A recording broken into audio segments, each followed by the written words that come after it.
అనంత భక్తి సనాతన ధర్మ ఛానల్కి స్వాగతం.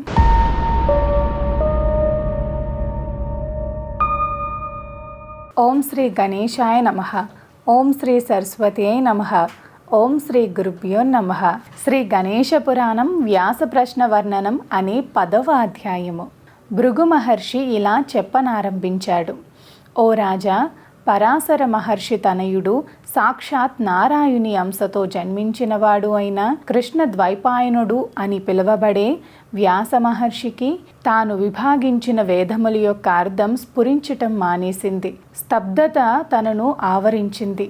త్రికాలవేది పంచమ వేదమైన మహాభారతాన్ని రచించినవాడు, అష్టాదశ పురాణకర్త అయిన వ్యాస భగవానుడు ఇందుకు చకితుడైనాడు. తాను రచించిన పురాణాలకు మంగళచరణం ఎలా చెయ్యాలో భావం ఏమాత్రం స్ఫురించలేదు. నిత్య నైమిత్తిక కర్మాచరణం ఎంత ఆచరించినా మణిమంత్ర ఔషధాల చేత నిర్వీర్యమైన సర్పంలా అతని ప్రతిభ స్థాణువైంది. ఎంత ప్రయత్నించినా అలా ఎందుకు జరిగిందన్న విషయం ఆయనకేమీ అంతుబట్టలేదు. ఈ విషయమై వివరం కారణం తెలుసుకొనగోరి ఆయన సత్యలోకానికి వెళ్ళాడు. అక్కడ దేవగురువైన బృహస్పతికి, బ్రహ్మర్షులకు, దేవగణాలకు నమస్కరించి బ్రహ్మకు కూడా ప్రణమిల్లాడు. బ్రహ్మ ఆయనను సాదరంగా తోడ్కొని వెళ్ళి ఉచితాసనం పైన కూర్చుండచేసి అతని రాకకు కారణం అడిగాడు.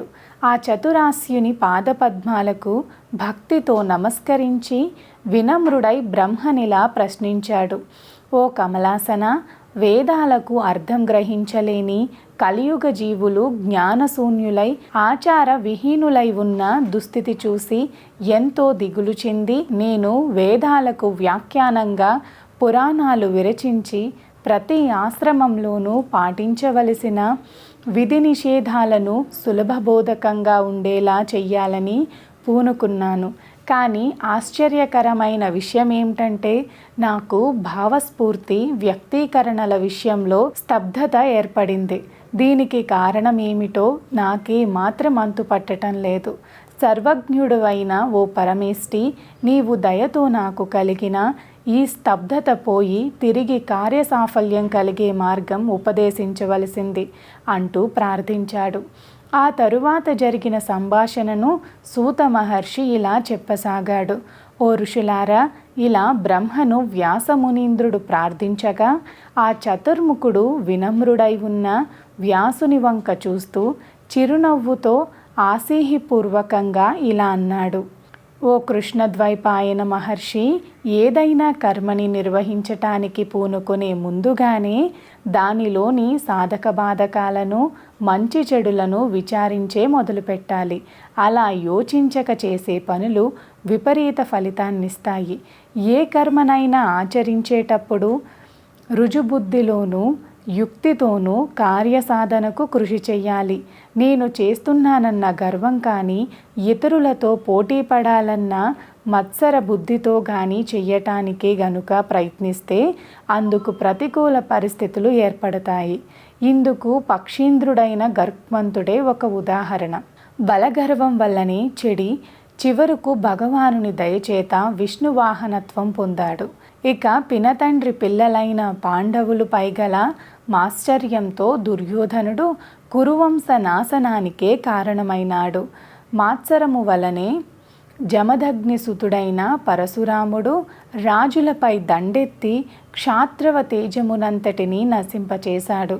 కనుక ఇప్పుడైనా నీవు గర్వాన్ని, మాత్సరాన్ని, ఈ రెండిటిని కార్యవినాశ హేతువులు అని గుర్తించు. బ్రహ్మ వ్యాసునకు విజ్ఞకారణం చెప్పుట.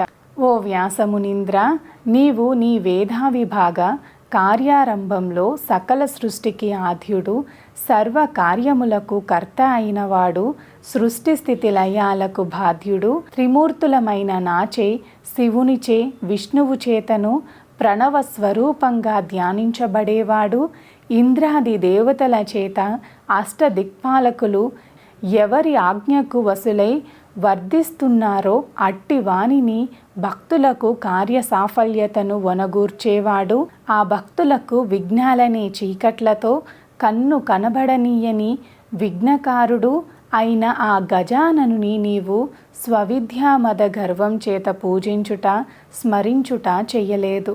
అందువల్లనే నీకీ పరిస్థితి సంభవించింది. ఓ మునీంద్ర, పరమాత్మ స్వరూపుడైన ఆ విజ్ఞపతిని సర్వకార్యారంభములయందు స్మార్థాది కర్మలయందు లౌకిక వైదిక కర్మలయందు స్మరించుట చేత భక్తితో పూజించట చేతను సకల విఘ్నములు దూరమవుతాయి. ఈ విజ్ఞపతిని వేదశాస్త్ర అర్హత ధ్వజజ్ఞులు పరమాత్ముడైన ఆనంద స్వరూపినిగా పరబ్రహ్మ స్వరూపినిగా కూడా పేర్కొంటున్నారు. కనుక అట్టి దేవదేవుడైన గజాననుని శరణు పొందు.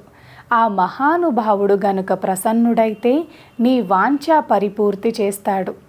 అలా కానిదే 100 జన్మలెత్తిన కార్యసాఫల్యత అన్నది సిద్ధించదు అంటూ ఉపదేశించాడు. అప్పుడు వ్యాసమునీంద్రుడు బ్రహ్మతో, ఓ చతురానన, విజ్ఞపతి విఘ్నహరుడు అని పిలువబడే అతడెవరు? ఆయన ఎలా ఉంటాడు? ఆయనను తెలుసుకోవడం ఎలాగా? ఇంతకు పూర్వమెవరిని అనుగ్రహించాడు? ఈయన ఏ అవతారాలెత్తాడు? అప్పుడు ఆయన చేసిన మహత్తర కార్యాలెలాంటివి? పూర్వం అతడెవరి చేత పూజింపబడ్డాడు?